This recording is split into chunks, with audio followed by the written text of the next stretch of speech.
Hello. Good morning, everybody. Let's start, I guess. So thank you so much for being here. Thank you, Ted, for joining me for this webinar, and thank you everybody for being around. I was thinking, why don't we discuss about other things? So I hear a lot of discussions and webinars about how to do business, so VCs will love you and want from the business side to invest in you. But I guess the question that I always had is, man, okay, once I like the business as a VC, what do I want to see? And most important, what I would hate to see in a company in order to be able to invest? And also as an entrepreneur, what the hell do I do? What's coming to me other than once the VC says, okay, so I'm going to invest. Now, what's happening after that? So what surprises are coming in the process? So I took the opportunity to invite Ted to join me. Ted is, for the few of you that don't know him as yet, one of the best lawyers that I've met, M&A and corporate lawyers, worked together for the last 25 or 30 years. I don't even want to acknowledge how much is that. And what that means. Right. I'm with you. Yeah, exactly. Amazing combination of a corporate lawyer, M&A lawyer, as well as a VC. So been a VC for quite some career of life. So very good combination there. So Ted, do you want to say a few words about yourself? Yeah, thank you, Radu, and really a pleasure to be here with you in the SeedBlink community today. And thanks very much for inviting me. And yeah, it's been a long time we've been working together. My gosh, you just made me realize how long. So yeah, my name's Ted Cominos. I'm a partner in Eversheds in the corporate team. I'm co-head of our private equity group in the U.S. and I specialize primarily in growth capital, all different stages from seed to venture to private equity to strategic buyer buyouts and M&A transactions. A lot of cross-border work. I spent about 14 years of my career living and working in Europe. A good chunk of that even in Romania, where I got to know Radu. My firm, Eversheds, that I work with, is a Global 10 law firm. We have over 3,000 lawyers. We have offices in over 30 countries, and about 2/3 to 75% of the deals that we work on cross-tour more borders. So we're a very globally minded group of lawyers here. And yeah, so really a pleasure to be here. Thanks very much for having me. No, thanks so much for joining. So let's just jump in the topic. So I guess I'm gonna start again by saying that there are two directions that are important for an investment, right? One is the business side, and here, obviously, as an entrepreneur, you have. Bianca, you have your microphone. Thank you so much.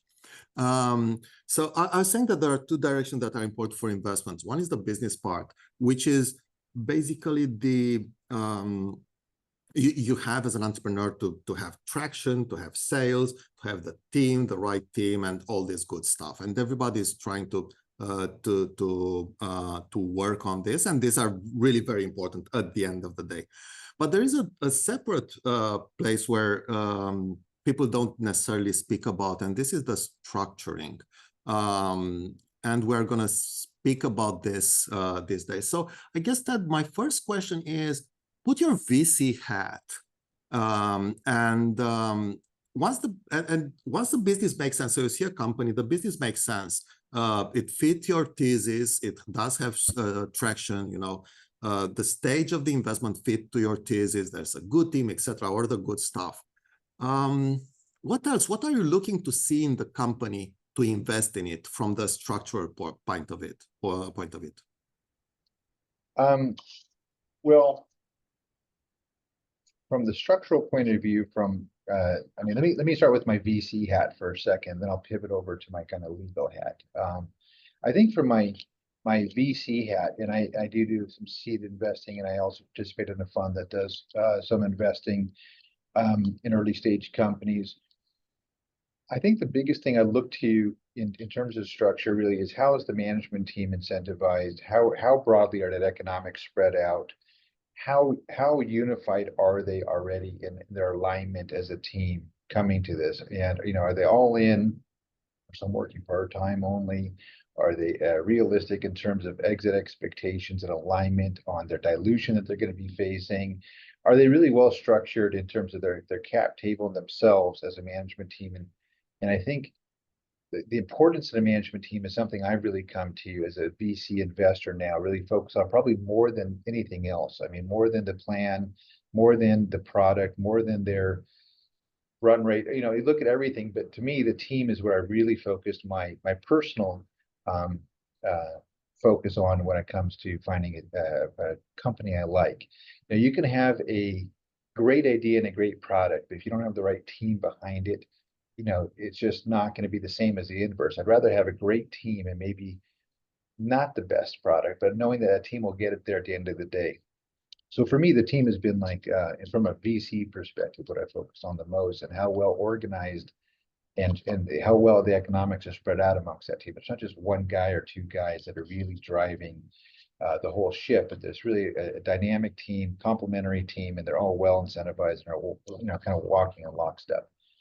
That's a VC. I mean, I can pivot if you like to the legal side, Yeah, but I no, think that's that. Yeah. no.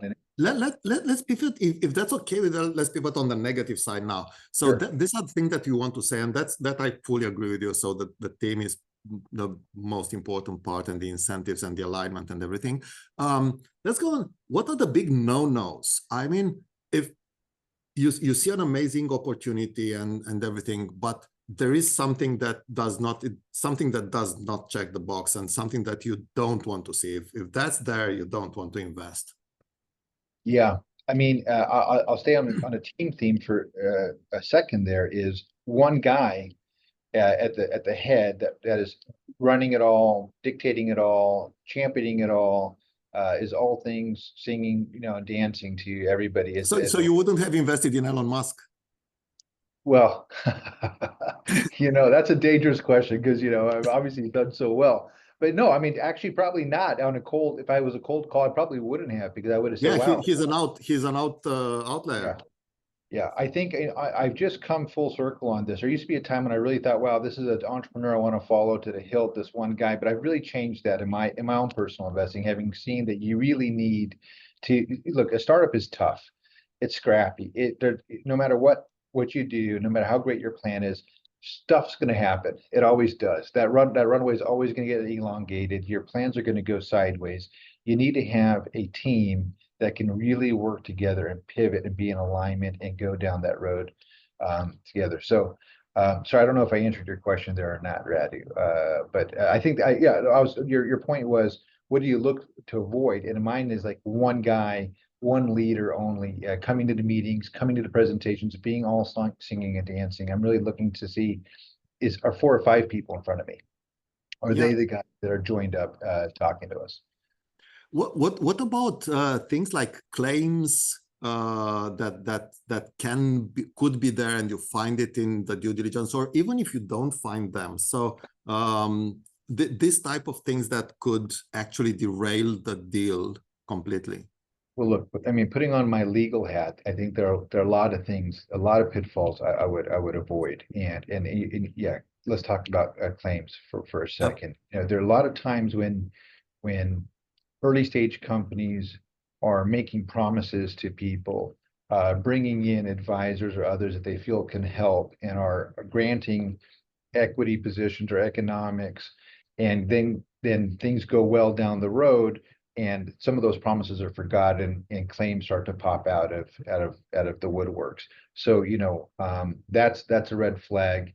I think IP is a big one we see in early stage companies where they're not necessarily, they may have developed a wonderful product, great great service, what have you, but they have not properly used their GPLs, or they've not properly documented the authorship or ownership rights, or maybe they were a spin out from a university or from another company, or maybe they worked on their project part-time at night and while they're working for another company. And so IP rights getting getting complicated and then claims coming up out of that, those are big no-nos. So, you know, you really want to see those settled up or buttoned up, or at least well documented.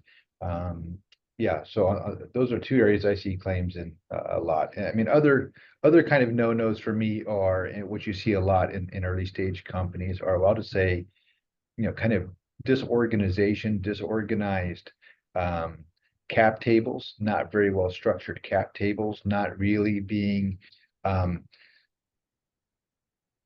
know, really having documented well the fully diluted impact of their options, of their promises, of their safes and whatnot. We need to stop here for a second for a promotional moment. SeedBlink can help with this. Promotional moment closed. Thank you.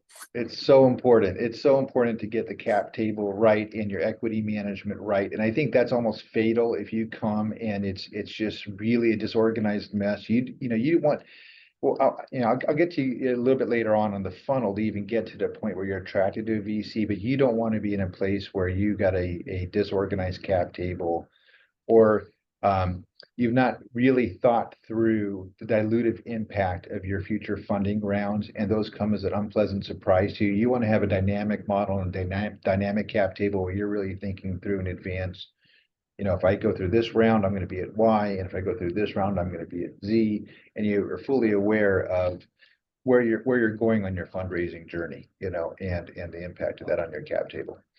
And then who's going to teach you? So if you're an entrepreneur, who's going to teach you all these things, for God's sake? I mean, you're asking me as an entrepreneur to think ahead, you know, 3-4 years and do things and think of things that, you know, I've never thought of. I'm a software engineer. I'm creating an amazing product.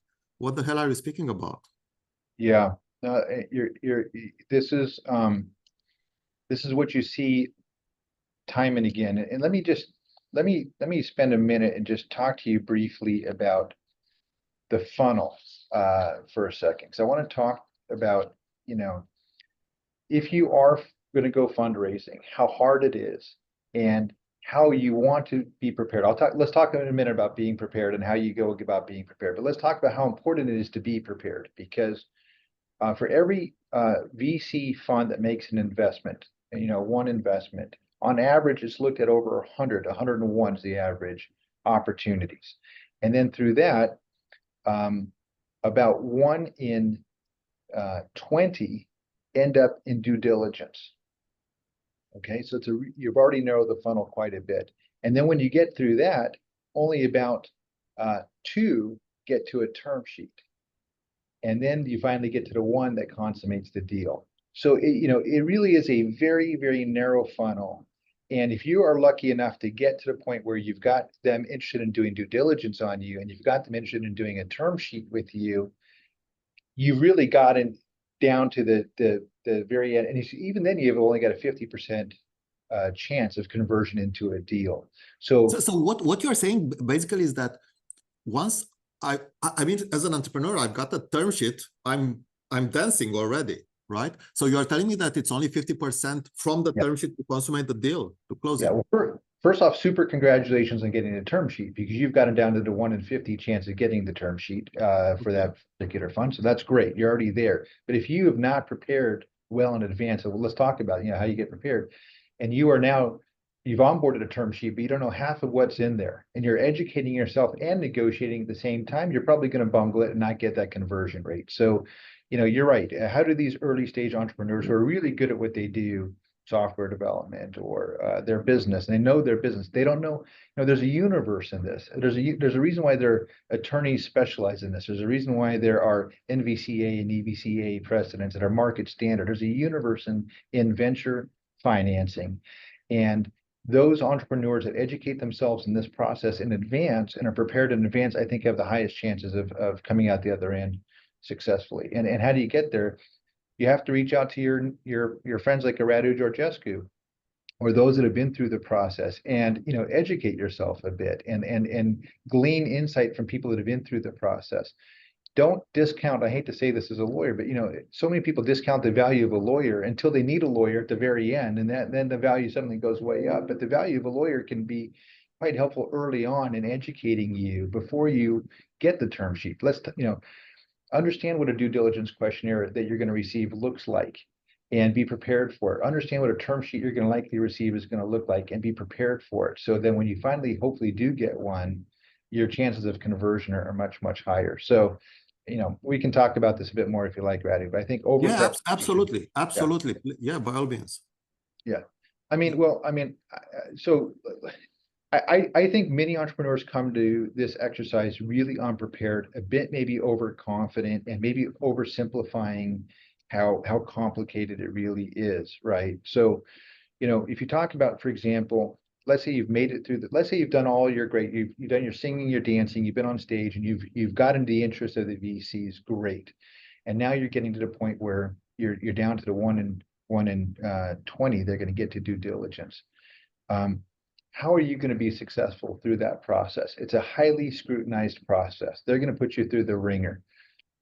If you, before you started the journey, if you had gone and gotten a market standard due diligence questionnaire and gone through with it with some advisors and built a data room and identified in advance where you're weak and where you're strong or where you need to make remediations. So you're doing this all in advance and not when you're responding to a VC investor in real time, which is always, when they find that you've got sloppy documents, you've got sloppy corporate housekeeping, you don't have your IP secured, you don't have, that's not the time in the process you want to be finding these things out yourself. You want to be well prepared in advance. So, I think taking the time on that is invaluable.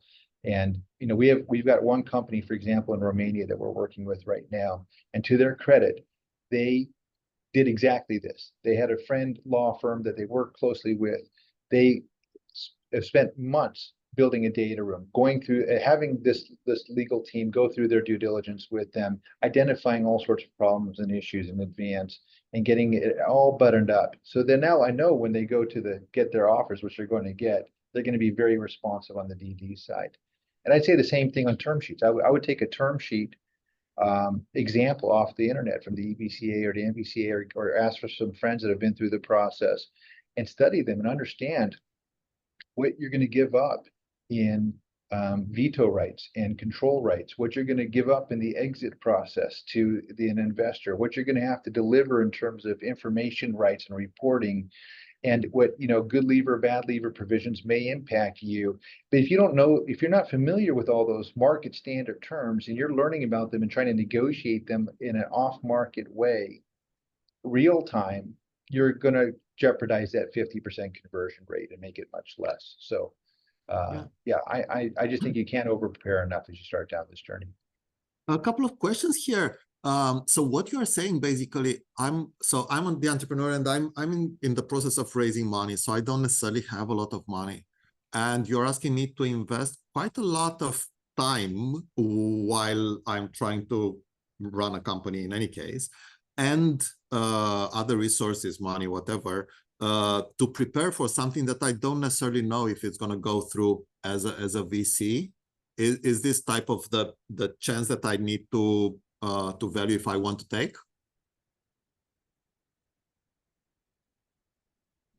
Look, fundraising is such a necessary part of this journey, right? And I guess it depends on your ability. If you're independently wealthy, you can do this on your own, fantastic. But if you need to go and fundraise, which most do, then you're going to have to get through this stage eventually. And those that do it, it's amazing how many early stage, the stats, how many early stage companies fail. And many times they fail just because they're undercapitalized. They may have a great team. Absolutely. So as people die because their heart stops. Companies die because they don't have money. That's the only reason that they die eventually. Exactly. And I think and I also think a good management team will appreciate the enormous time suck and resource drain it is to prepare for this and to run this initiative. Yep. In and of itself. I think we've seen too many times a founder believe he can do it all. I can run product development, I can run sales, I can run the business, and I can go run this whole fundraising element and be the point person. There's a universe in that, in the preparation and the negotiation and getting it done. You need to really have some resource allocation within your company to focus on that part if you want to do it well. Yeah, no, absolutely. And understand that just saying, look, I'm open and I'm going to be honest and everything, it's not enough. I mean, of course, you're going to be open and honest. I mean, that's a prerequisite, but you need to be prepared beyond that. Yeah, prepared and probably recognize the fact that you have not probably done it perfectly from what a VC is going to ask. Your So, house is probably not tight in an order as much as you might think it is. And that's why having an independent kind of friend or advisor, or someone that you can bring in to scrutinize that has experience in this area and scrutinizes for you in advance gets all of those glitches worked out. yeah. So it brings me to a question here. Um, Mistakes that I've done can be actually solved or repaired, or are there things that are unrepairable? Um, we've I've done this probably hundreds of times now, and I would say that rarely are issues unrepairable. I think we've most have seen it all. Okay, I That's think good we've news. yeah, That's good news, I I guess. do think so. I think it might be a risk shift, like who will bear the risk for that Mhm. mistake? Maybe there's a risk shift, or maybe there's a reduction in valuation or some correction to deal with it. But many times things can be remediated. If you got we talked about claims. Well, okay, you might have to go and settle out those claims and do a settlement and release agreement and put that in your data room. You might have on IP, you might have to go do some redocumenting of authorship, ownership, assignment agreements, and so forth to really make people comfortable. Or you might need to go and settle issues there. But I've rarely seen fatal fall downs. I think people are pretty forgiving with early stage companies. I think they know that they're lean, that they're not going to be perfect, they're not going to be tight. That's part of what the VC is coming on board to do, right? They come on board to help you finance and get to that next level and the next level. So I would say by and large, there's not going to be issues that have not been seen before that can't be rectified or remedied or at least risk shifted in a way that can still keep the deal alive. So when I'm saying risk shifting, basically you are going into the reps and warranties type of a thing. And now what I've seen, and let's jump a little bit into this because I've seen way too few entrepreneurs that understand that reps and warranties are coming. And it's probably the least understood chapter. And for whatever reason, I've seen the reps and warranties coming last in the process. So you have the term sheet, and it just has standard reps and warranties. Nobody cares, right? That's Right. a funny word. Yeah. And then you get the final documentation that includes a title, but without any content. And that content comes last, dead last. And it's 20 pages, and the entrepreneur sees that, if anything happens, he's going to give away his house, he's going to give away his kids, and whatever it is. And it's like, oh, this MF, people are trying to screw me around and everything. So can you please kind of make some order into all these thoughts? Yeah, well, there's an interesting correlation between due diligence and reps and warranties. If you happen to look at the subheadings in a due diligence question and the subheadings in reps and warranties, they kind of match each other as you go through the list, and they are very much, like intertwined. And so what's happening is in the first instance, the VC is looking to go through and make sure that you've got your house in order and you've got good corporate governance and you don't have litigation and you've got your taxes taken care of and you've got your employees in the right structure and all the things that are in that checklist. But then they got to, somebody's got to be on the hook if somebody's wrong, and you got to put them in the document and say, okay, now you showed us all of this. We think you showed us all this at least, and we did our due diligence, and it looks like it stacks up. But now get behind it and put your money where your mouth is, and give us to this in real reps and warranties in the contract. If we're going to invest X million in you, and the value of your company that you've told us in the due diligence is X, backstop it with these reps and warranties and tell us contractually that they are legit and you're behind it. And so, when we talk about a risk shift, that's what I'm saying. If there's an issue here, if there's a disclosure, if we found something that's wrong, who bears the risk? If there's a lawsuit, that is been disclosed, who bears the risk if that goes against the company? Should the investor or should the entrepreneur? Should there be an adjustment in the valuation, for example, if that goes through? Yeah. Now, the reps and guarantees are coming against the company or the founder, because this is we're speaking about an investment. Yeah. It's not a buyout. A buyout, you know, I'm getting the money as a founder, so then you can keep me for that money, whatever. But this money is coming to the company. Am I, as a founder, and basically the founder is promising things, am I to pay out of my own poor pocket anything, or how does this work? Well, you know, that's a product of negotiation many times, and you're even seeing now insurance products come on the market to even in the VC space to help with this. But by and large, the way it works is the VC does not want to sue the very company that he invested in if he can avoid it, right? So somebody's got to backstop the reps and warranties. Now, usually you don't go in an early stage company. Now, I mean, there's early stage investment and there's exits down the road, and you know that's a whole nother animal. But in early stage investing, you typically don't want to go against the founders any harder than you have to, but you might have a valuation adjustment. You might have some clawback of equity. You might have a VC that invested on a valuation of X, assuming that lawsuit that was disclosed would not materialize into an adverse judgment as you said it would, and it does. Well, who bears the risk? Then maybe there's a paradigm valuation shift where some equity goes more into the VC and some is pulled back from the founders. So that's one mechanic.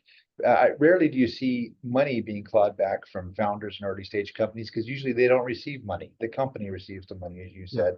Yeah. And it's not really, doesn't make sense for an investor to go sue the very company that just invested in to get its own money back. It wants a valuation adjustment if some of those reps and warranties are wrong. So that's what we often see in early stage investment. Yeah, got it.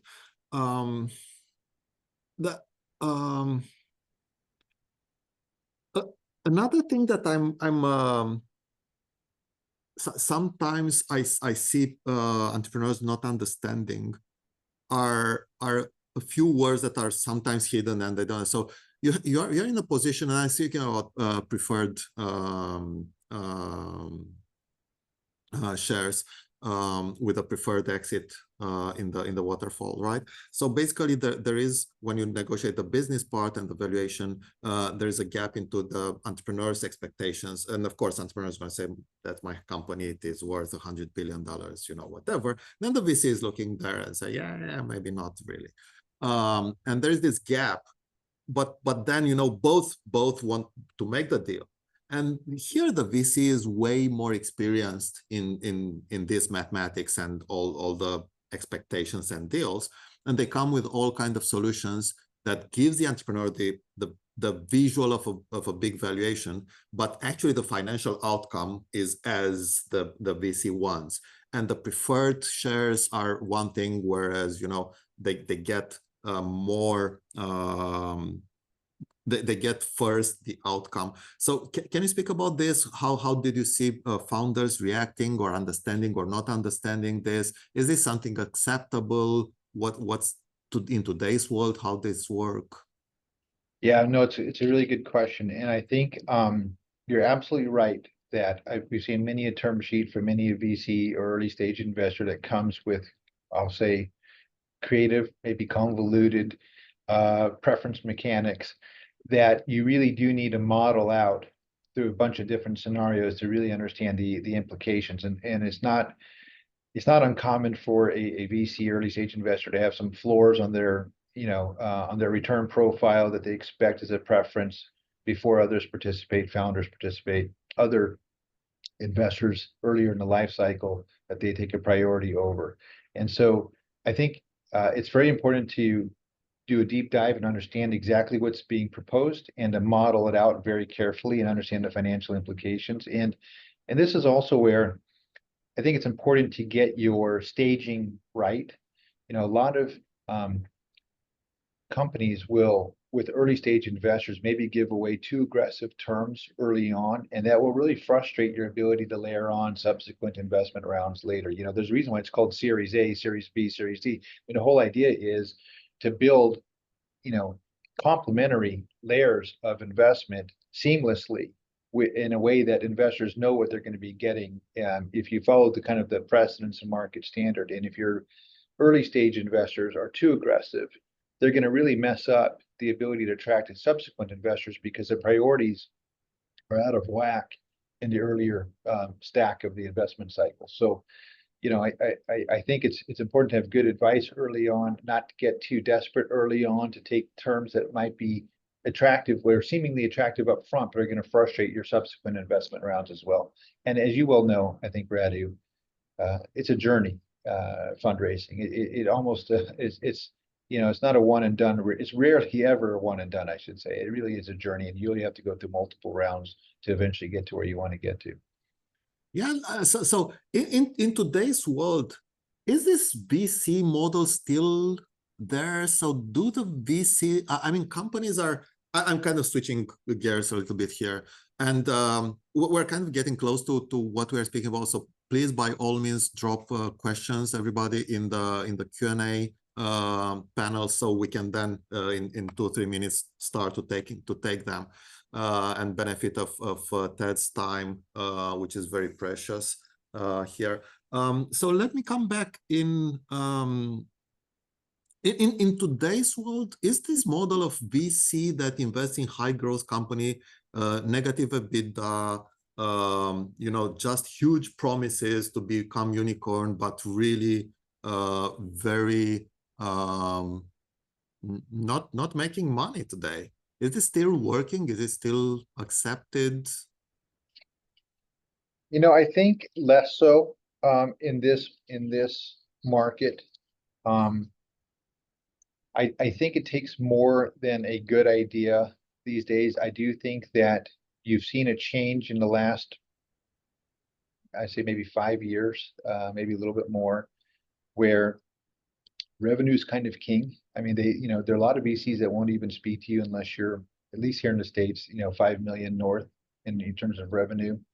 There are different levels of VCs, as you know, and all different. But I mean, the revenue has become kind of king. You've got to have demonstrated that your product is fulfilling a solution that the market is paying for. And I think it's very tough these days to go forward and raise capital just on a concept or a team or a great idea. I think that the market has definitely shifted. It's more conservative now. I think a lot of VCs were cut out earlier on promises and overly, or, you know, unrealistic valuations that were being paid for companies that weren't quite there. And I think that there's been a correction. Yeah. No, yeah, that makes sense. I'm seeing the same thing. So it's kind of very interesting. VCs are not looking, as they say, they don't look for unicorns these days. They look for cockroaches, more to you know, very solid, that the companies that don't die. Anyway, I'm getting to the last thing. If I were an entrepreneur and I'm asking you for 1, maybe 2 maximum advices to get prepared on this side, not on the business side. So the advice of, you know, get more sales. Yeah, I get that, right? But as they say, sales cures everything. But on this topic of more legally type of thing, if you were to give me 1 or maybe 2 advices, what were there? You know, it's like I said, it's a process. It's a funnel. You have to get their attention. Then you've got to get to the point where they're willing to invest and do due diligence in you. And then you've got to get to the point where they're willing to give you a term sheet. It's the last parts of the funnel that are most critical, because you've got it and they're fantastic. You've really, really done a great job. You're now in the sweet spot of maybe getting an investment, but this is where you can really mess it up as well. And you got to, so the way I look at it is, how do you make yourself as onboardable to the VC as possible? How do you get through their investment committee? How do you get through their important, rigorous due diligence process? How do you negotiate a term sheet with them in a way that's market standard? They've done this tens of times. You're doing this once, you know, or maybe twice in your lifetime. How do you prepare yourself so that you go against these guys that do this all day, every day, in a way that makes it very easily onboardable for them? It's kind of a no-brainer. Like, okay, these guys know what they're doing. The diligence was strong. The data room was well organized. The terms that they're negotiating on the term sheet are strong and well negotiated. And they know what they're doing. That's all about preparation and education. And so my best advice is don't wait till you're at that stage to educate yourself and get prepared. Do it well in advance. So when you finally, if you're fortunate enough to get there, you're gonna conclude the deal because you've educated yourself, you're up to speed on what to expect, and you've made yourself onboardable. You've made yourself, they want, obviously they're interested, they want to invest in you, but so many times this is the point in the where the rubber meets the road where they realize we can't do it. These guys just don't have their act together. Too many problems we found in due diligence, or they're just unrealistic in the terms that they're negotiating with us. We can't get it across the line. Don't do that to yourself. Back up, get prepared, and make yourself onboardable. So it's I can't say enough. Just get over prepared. Yep.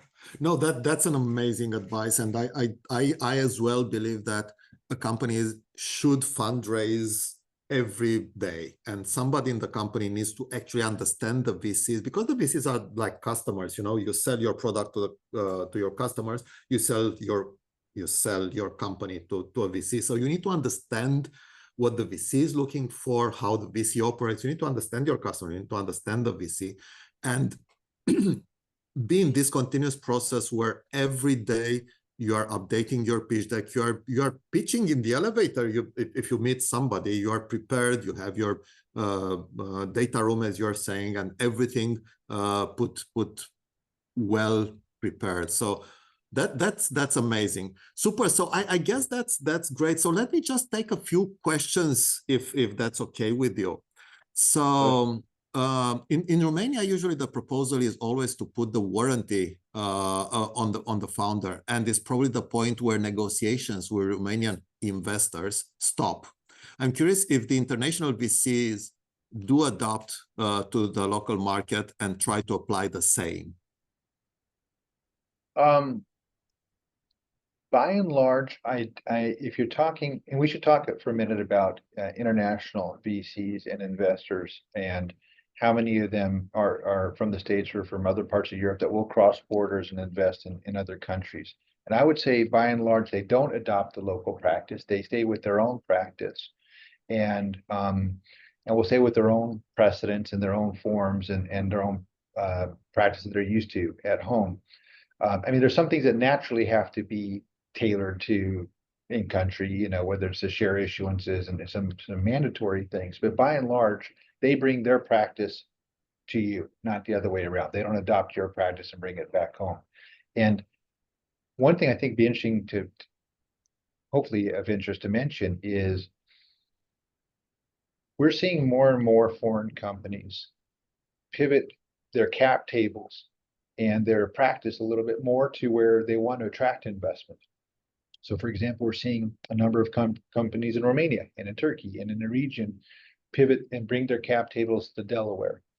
And they're doing that really because they recognize that there are a number of US funds that would love to invest in them, but their investment documents are limiting. They cannot invest outside of the US, and they have to invest at a NVCA precedent standard, where Delaware is a great fit for them. So a lot of early stage companies recognize that to bolster their prospects of really getting meaningful capital and also getting the right people in their cap table, which I think is another thing we should maybe mention before we leave, Radu, is how important is that the right people in a cap table.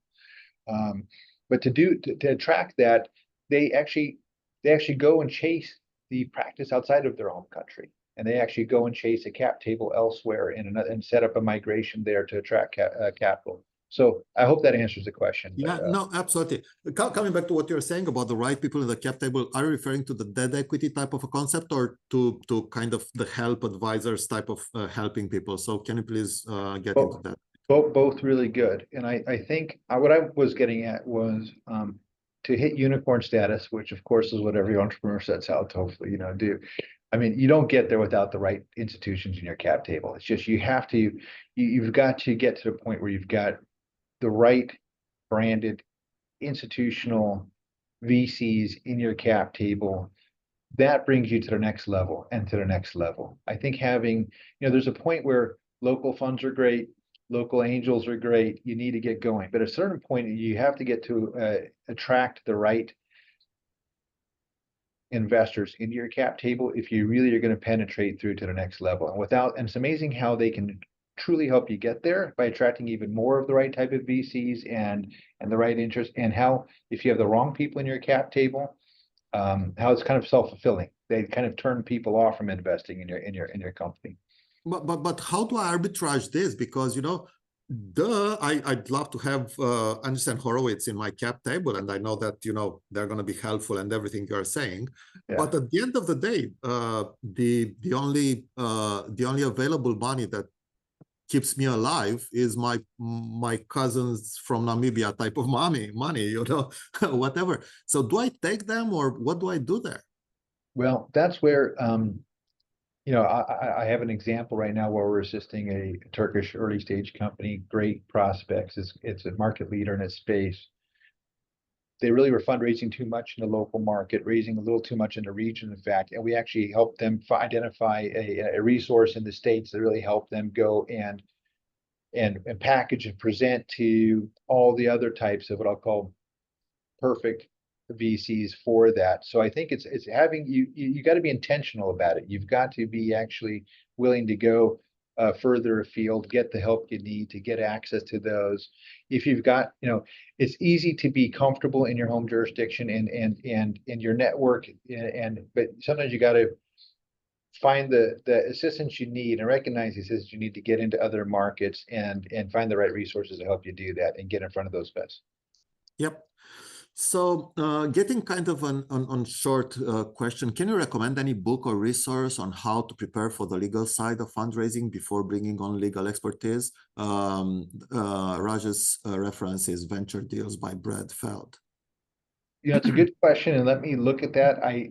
I've not had the need to read such a thing myself, so but I'm sure they're out there. So let me take a look, and I'll come back to, if you can save that, I'll come back. And I'm also very happy to, after this, if it's useful, Radu, for your audience, we can get like kind of a market standard DD questionnaire and even an MVCA or EVCA term sheet you can circulate, just so they're kind of out there and easy for people to have. Absolutely. So let's do this. Let's work on this, and that would be really helpful. Thank you so much. Yeah. I'm my answer to this is that, and it's kind of harder than reading, but I always recommend an entrepreneur to go to an actual VC training as they were to become a VC. So to go to the training as you were to become a VC and to train on what the VC business is, it's going to be amazing how many things you learn and understand then why and what and why a VC asks for. Going forward, does VC or investors look positive on company if it has only good team, proof of concept, and projection on sales? However, project needs large sum to invest and time, and that's more specifically in biotech industry. We see niche product which might be potential for the market. We have the technology to manufacture. We did small scale production and proof, but lack of funds to go commercial scale, including clinical trials, pilot. Taking biotech involves millions to invest, at least 3-5 years to go commercial. How we see or investors look into biotech biosimilar product investment? I mean, there's just a universe in this space, right, in terms of sectors. And there are a lot of sector-focused, biotech-focused VCs. I mean, there are a ton of them, especially if you go, you know this better than anybody, Boston area, for example, right? There are just a lot of them. And so there's, in the VC universe, there are a lot of sector-specific houses, and they will understand your business and where you are in your life cycle of product development, and if it makes sense to start with a X amount growing to a Y amount in time and backing you. The best thing I could suggest in that, because that was a very detailed question, was I would say you just need to focus your efforts on those VCs that really understand that sector and space, and go talk to those, and don't waste your time with others that might not understand the nuances of your particular product. Yeah. Thanks so much. Now, from Branislav, what made you invest into a startup without IP in the past? Or what would make you invest in a startup without IP? Okay. I don't know how to read this, to be honest. Well, I guess it depends on the nature of the startup. If it's a type of startup. I think the IP would be obviously very important. And maybe he's saying that we have got a concept, but we've not developed the IP yet. In which case that's very early stage, and that might be a little bit too early for most VCs. Maybe there's some seeders out there that would be backing such a product development, if that's what he's saying, the IP is not yet developed. Okay. Or maybe he's talking about a startup that doesn't need IP, maybe they're in the caviar business or something. I don't know, as a startup, but No, but even a technology company in today's world, I'm just thinking out loud now. In today's world, there are so many products that can actually, like, through a few clicks, put together a product of yourself, and you don't really own the IP because you get APIs from these guys, you get whatever from these guys, a lot of AI thing, and that you get into, whose IP is the AI created IP? And that's actually my question. If you get AI to create products for you, that whose IP is it? Is it ChatGPT's or OpenAI's or yours? that's a really good question, and one I need to take to my IP lawyers and come back to you on, Radu, because I don't know, and I imagine that's a question that may have made it onto the radar screen by now. I'm not aware of the answer myself, to be honest with you. Okay, Yeah. that's actually a Yeah, I didn't good, think of good it one as though. No, now you've piqued my curiosity, so let me go and actually ask that. I wonder what happens. Who is the owner and an author from an IP perspective of AI generated content of any kind? Really, I don't know. Yeah. One more question. Which location should a migrating European deep tech look to? Is it Delaware, Florida, or Texas? Does the location matter for you as a VC, or in general to VCs? That's a great question, one we get often. And first off, there's kind of a misnomer out there that, Delaware is like this tax haven. It's absolutely not a tax haven. And the reason Delaware attracts so much VC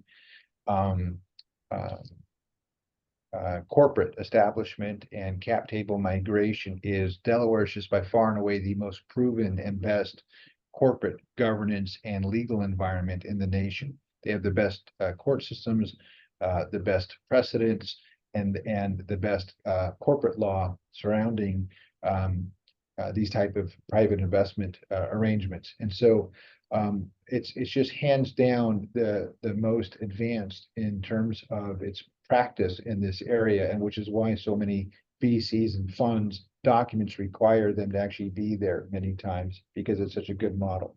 Tax is not the driver. So if I had to, if I were going to advise anyone coming, I would say if you want to be kind of agnostic and attract the most funds from all across the entire country, whether the funds in Texas or California or Illinois or wherever, you can't go wrong with Delaware, because they will 9 times out of 10 have done deals in Delaware and or use Delaware or have Delaware corporate holdings already in their portfolio. So that's kind of the go-to, but it's not tax, as I say, it's mostly practice and precedent. Okay, so kind of, Delaware seems to be the right answer there. By far and away. Okay, cool.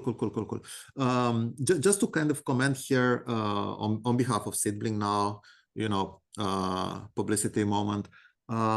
We've done at SeedBlink a lot of Delaware counsel. We somehow mistakenly being perceived as European cap table management and ESOP management and everything. We've done quite a lot of American, US, Delaware corps, mainly for now for companies that are moving from Europe to Delaware because they're taking us with them.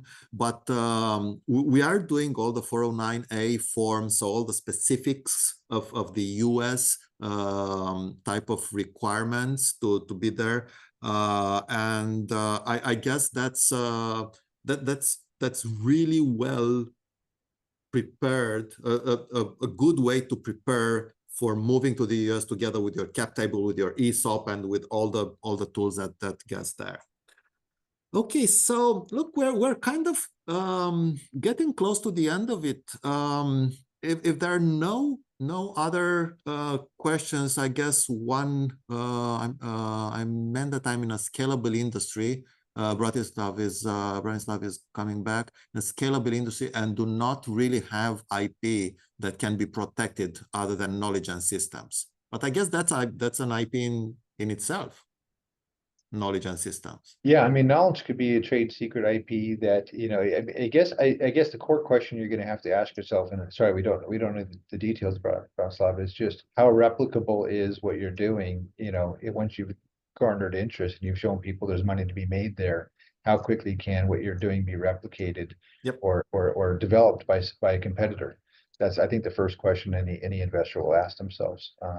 But if it sounds like if you have the knowledge that's not well out, it's not out there, and it's maybe a trade secret, you may have something you don't need to register in terms of IP. Yeah, no, absolutely. So look, getting close to the end, is there kind of a last thought that you want to leave with us, like, something that is paramount, and we're going to bed now in Europe, and what do we think of tomorrow regarding this this topic? I would say probably two parting thoughts is consider the investor's point of view here. So, recognize that you've got your business and they have their business, and their business is really kind of cookie cutter in some ways. It's this funnel, it's this process, it's these terms and conditions. They're not, this is their business, and you've got to now change your mindset as to, look at it from their perspective. You're one of many they've looked at. You're one of many they could pass over very easily. How do you become onboardable? So get prepared, understand the way they think, the way they look at things, and that'll bolster your prospects of success. I think the next thing I'd probably suggest is just be very realistic about the timing and the demands that this process is going to have on you. Make sure you've got your financial house in order. You've got a good long runway. These things take a long time, and they are very demanding. And if you think you can do it all and also do product development and sales and everything else, you might be handicapping yourself. I would really look to shoulder the burden with somebody within your company or two, and be very realistic about the demands you're going to face, to get prepared and to go through this process, and then afterwards to deal with it and reporting and compliance, and also be realistic about the timing. Okay, so what just kind of a follow-up question. When I'm speaking timing, what's the timing? Is it a 1 month, a 3 month, a 1 year? Yeah, I mean, in terms of preparation, if you're going to prepare it properly and identify shortcomings and remedy those and get educated, I think it's probably a quarter, Okay. 3 months. And I think the fundraising process itself, once you're at the point where they're really interested and they might be starting due diligence, you could be looking at 90 days, but probably looking at 120 days from the moment they've engaged with you till you've got a signed deal. And that's after you convince them that you're a good company. That's my point, exactly. And and to get to that point, you're probably looking at a good 6 months, 3 to 6 months. It could be a year, but you should budget 6 months, I think, to even try to get to that point. So it's a journey. It is indeed. Okay, Ted, thank you so much. I mean, that was such an amazing hour that we spent together. Interesting things. Gentlemen, ladies, pleasure to be with you this evening. Thank you so much. And I'll see you in the next webinar, whenever that might be. Thank you, Radu. Thank you, SeedBlink. Thank you. Thank you, guys. Bye.